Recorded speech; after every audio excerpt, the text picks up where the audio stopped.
Today, I'm going to take a look at Killer Angels, Lee's offensive in the North, June to August, 1863. And what is in the middle of June and August? Well, the month of July. And today is July 1st. What is the significance of July 1st? Well, it is the first day of the Battle of Gettysburg, which lasted from July 1st to July 3rd in 1863 and was kind of the high watermark of Lee's offensive in the North, and in some accounts, the high watermark of the Confederacy during the Civil War. Now, this Killer Angels, I picked this up at a Noble Knight sale. I believe this was their spring sale. I picked these up and I put them in my stack to cover at a later date, and this finally got around to me covering it at a later date. I probably picked this up in the spring, but I'm posting it now on July 1st in commemoration of the Battle of Gettysburg, because Killer Angels is a very famous title of a book that goes along with the Battle of Gettysburg, and also was kind of the basis for the movie Gettysburg that was done as well. Now, another interesting thing about this game, a game of Civil War conflict, Helena Rubinstein's Killer Angels. So you don't see a lot of Helenas as game designers in this field, especially in war games.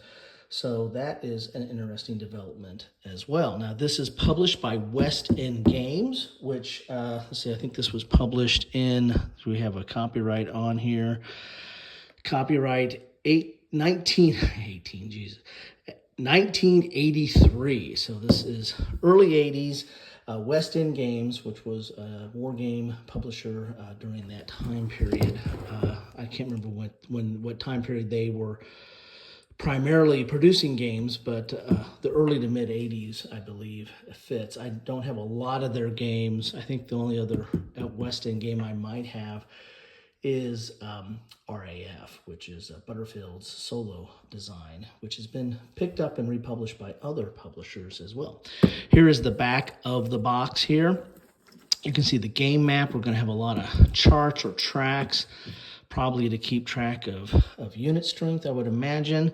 Here's an example of some of the counters. Let's go in a little bit closer so you can get a good look at that. It says, Killer Angels is a detailed simulation of Lee's campaign in Pennsylvania in 1863. 7 scenarios deal with sections of the campaign which led to Gettysburg and the subsequent Confederate retreat to Virginia.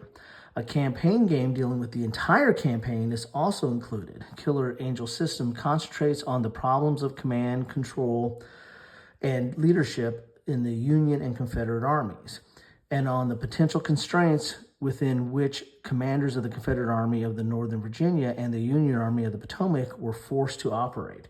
The fog of war hangs densely over the field, as players can never be sure exactly where and in what strength the enemy is moving. A host of optional and advanced rules make Killer Angels a definitive simulation of the Gettysburg campaign. It says complexity is high, playing time is 3 to 8 hours, solitaire suitability is low, and players are 2. So with this being covering the time period from June to August, and dealing with the entire campaign, I'd probably put this maybe on the operational scale. I haven't dove into the rule book yet, but I'm probably believe this is going to be mostly operational and dealing with controlling large number of units of the Army. Let's see, Killer Angels includes a full color 22 by 34 map of the area of the campaign scale, 5 miles per hex, 800 die-cut counters representing all the units and commanders that actually took part, as well as additional counters for what-if situations. A rulebook includes both basic and advanced rules, and 7 scenarios depicting various stages of the campaign, and 1 6-sided dice, and there's supposed to be a storage train here. Now, I picked this up secondhand at Noble Knight, so this is not shrink-wrapped. It's a Noble Knight putting a baggie over it, kind of mafia style, I guess. So I don't know if all these, I hope all these contents are in here, but, you know, I wouldn't be surprised if the die's not in there, and I wouldn't be surprised if the Tray is not in there, but, you know, I have been surprised in the past. So let's get this thing open and see what we have here. Again, I got this at a Noble Knight sale, so I probably would classify this as part of, sorry about this noise there, Kilroy's Bargains, because I picked this up at a pretty good price. I haven't been shopping this title that long, but when I saw it on sale, I decided, you know what, don't have a lot of West End games, don't have any games from Helena Rubinstein, and I thought I would, you know, rectify that lacking of titles there. Anyway, let's pull this open here. Box is okay, a little thin, but I imagine that's probably standard for West End at that time. The printing is a little off center on the box, but again, I imagine that was probably par for the course. Oh, the counters look fresh and brand new. Look at these counters. They have kind of that, they don't have that sheen to them. There's kind of a dull color to it, but still very clear and very nicely done there. Double-sided and very reminiscent of counters that I recall from SPI and other games from the early 80s. So there's one counter sheet, a little bit of a half counter sheet here, and then look at this. We got 4 other counter sheets in here. Let's see what we got. Look at those colors. The colors are very clear and distinct. That's the front. Then you have the back here, which looks like it has the real information on it. So this is probably going to be, well, no, there's information on both sides. I wonder if there's a reduced side or not. So this is sheet 1. As you can see here. That first thing I pulled out was sheet 2. And this is, I don't know what number this is, but it's kind of a half sheet. So this right here is, ooh, we got a double sheet here. We have 3 and 4. Kind of reminiscent that connected sheets. I pulled out a lot of Avalon Hill games, punched out a lot of Avalon Hill games back in the day, and sometimes they would have these connected sheets. So there is 3 and 4. And again, this is double-sided as well.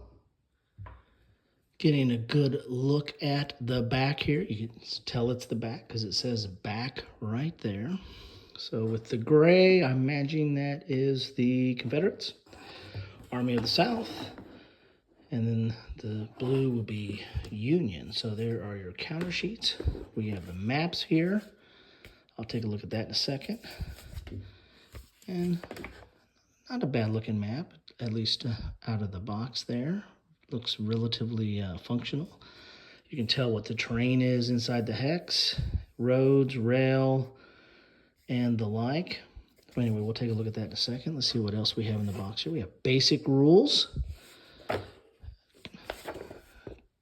coming in at 32 pages. We got a little bit of a something there. 32 pages right there. And this is continuing at page 33, but this is the advanced rules. And then we have the campaign rules. Oh my goodness. Do we have enough rules here? And look at that. We do have a counter tray. Look at that. And actually it's not a, you know, it's one of those counter trays that looks like it locks in, which is unlike, you know, some of the Avalon Hill counter trays and Victory Game counter trays, which flew open the minute you put the box as a bookcase game. But it does have a die too. I don't know if that's the original die, but I will take it. I'm feeling pretty good so far. I got a counter tray. I don't know if that's going to hold all 4.5 counter sprues, but maybe it will, maybe it won't. So let's move this out of the way. Let's take a look at the map, and then we'll go into the rule books. See what we have here. Ooh.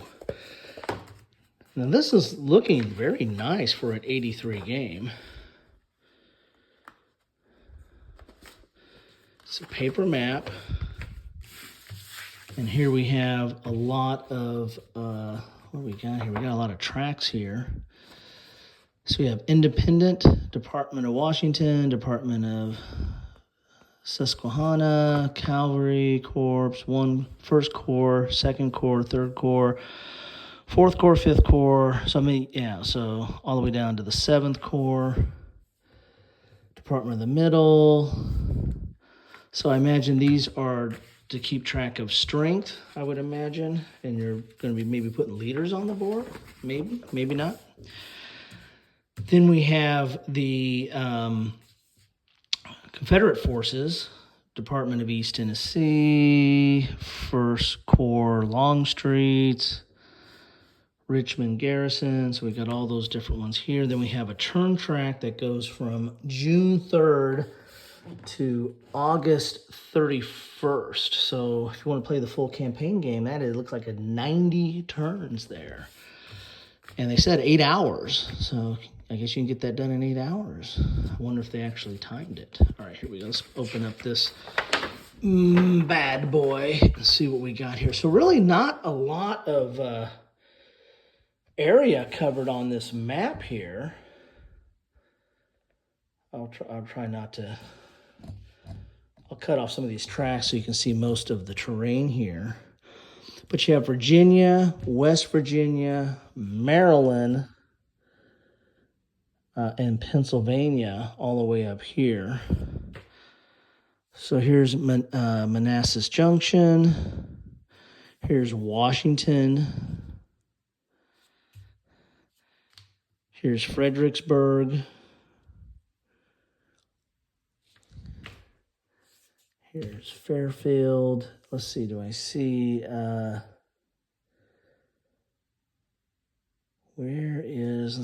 let's go up a little bit more, and let's go in a little bit and see what we have here. As I said, the terrain looks functional. I mean, you can tell what is woods, what's a road, this is rough, this light brown, and the darker brown is mountain, as you can see from this terrain key over here. And trying to get here's Harrisburg over here.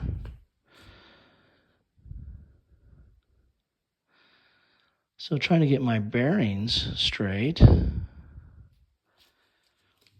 But Gettysburg, am I not seeing? Oh, here it is right here. Here's Gettysburg. Kind of a key location. If you see all this intersection of some major roads here, and also a rail line going in there. There is Gettysburg, which on July 1st in 1863 was a pretty active spot on this map. So interesting. As you can see, this is definitely campaign and operational in its scope here. So let's pull out a little bit and take a look at some of the other goodies in this box, which will be the rules. We have 3 sets of them here. So let's put some of these out. You can see what these look like here, these counters, if you're so inclined. And we got that this one looks like it might have some more markers of some sort there. So let's start with the basic rules, which I said came in at 32 pages, but it looks like you've got some, you have a victory point summary and a basic game numerical information summary there. This is how stuff is broken down: maximum combat, strength, pickets, leader markers, and the like. Okay. So here are the rules. We have table of contents, introduction, components, map and counter errata, sequence of play, military units, attachment, pickets, leaders, issuing orders, and movement. Oh, we're not done there. Stacking and intelligence, reaction, the contact routine, battle phase, battle continuation phase, and its entrenchments and forts, skirmish, battle, rail lines, game turn, interface, player aids, and basic game scenarios. So that is your basic. That's the outline of the basic rules. Here is an example of the counters here. we have a leader, and then you have the back, which is movement rating, command radius, initiative value, and reaction range. And there's a track marker. Cool.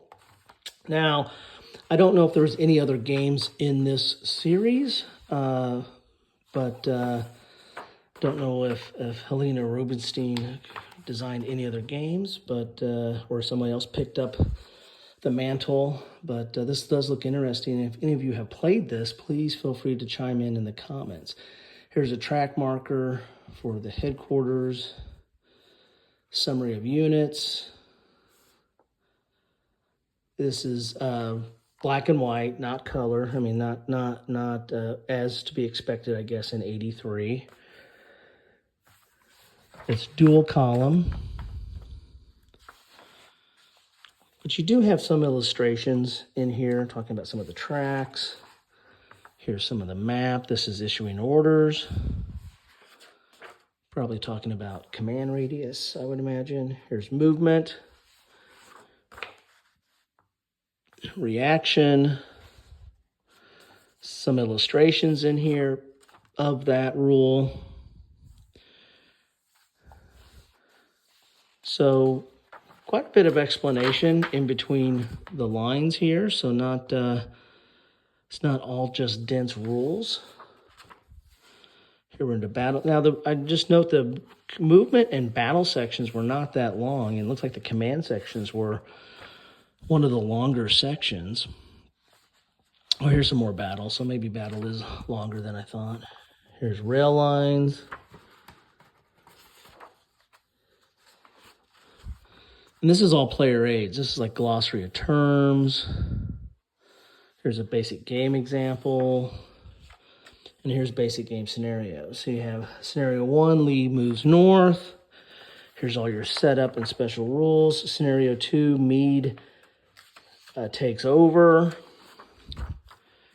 Scenario 3, the basic campaign. Here's a sequence summary.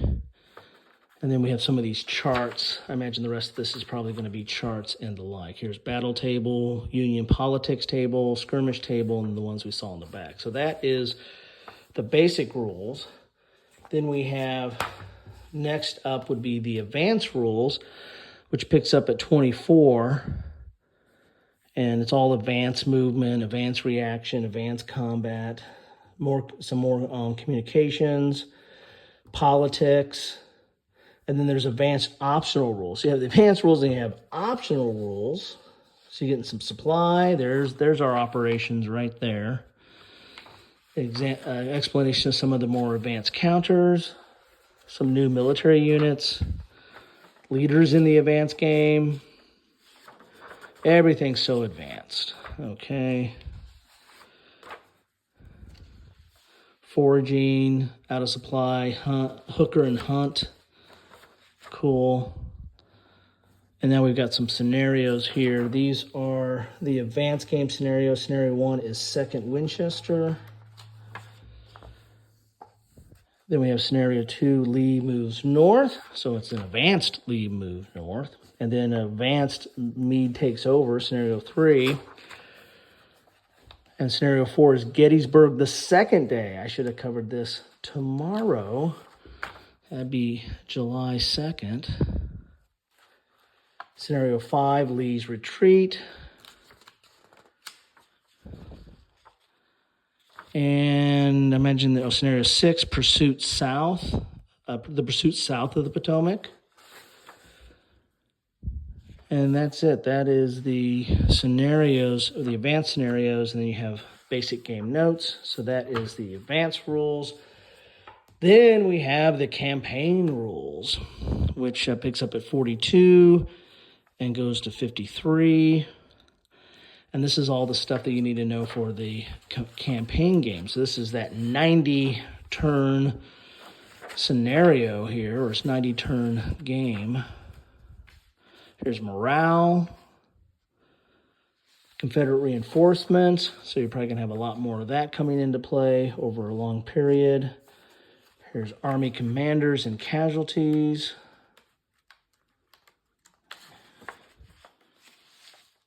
Army commanders. Continued Confederate miscellaneous rules, Union miscellaneous rules, dealing with those different departments that we saw tracks for.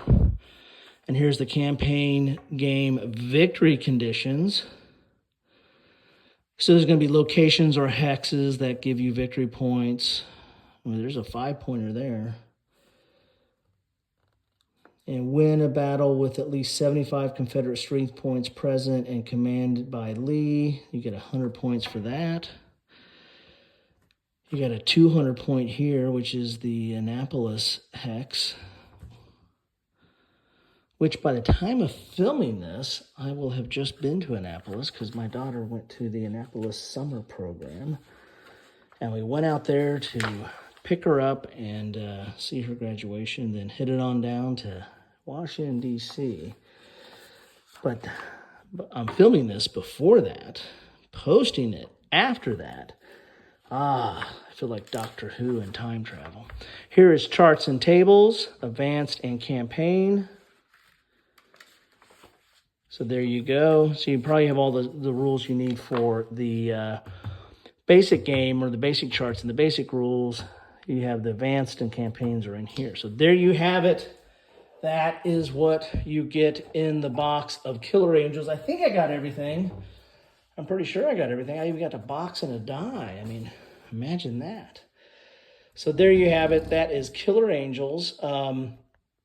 Interesting. Very, did not know much about this. I've seen it from time to time, but never really dove into it. But when I saw the price and decided, you know what, let's get this and film it and then post it on July 1st. So if you are, commemorating or remembering or looking back to the Battle of Gettysburg on July 1st or the subsequent days, maybe this is a game that you might want to take a look at.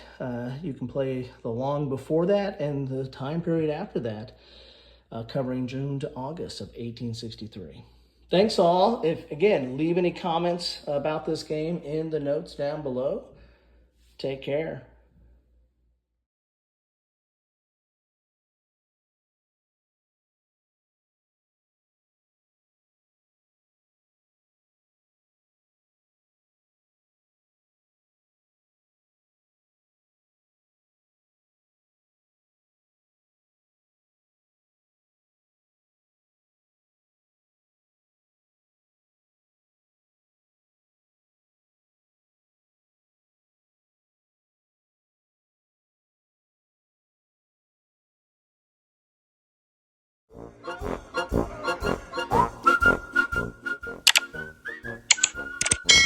Thanks for watching.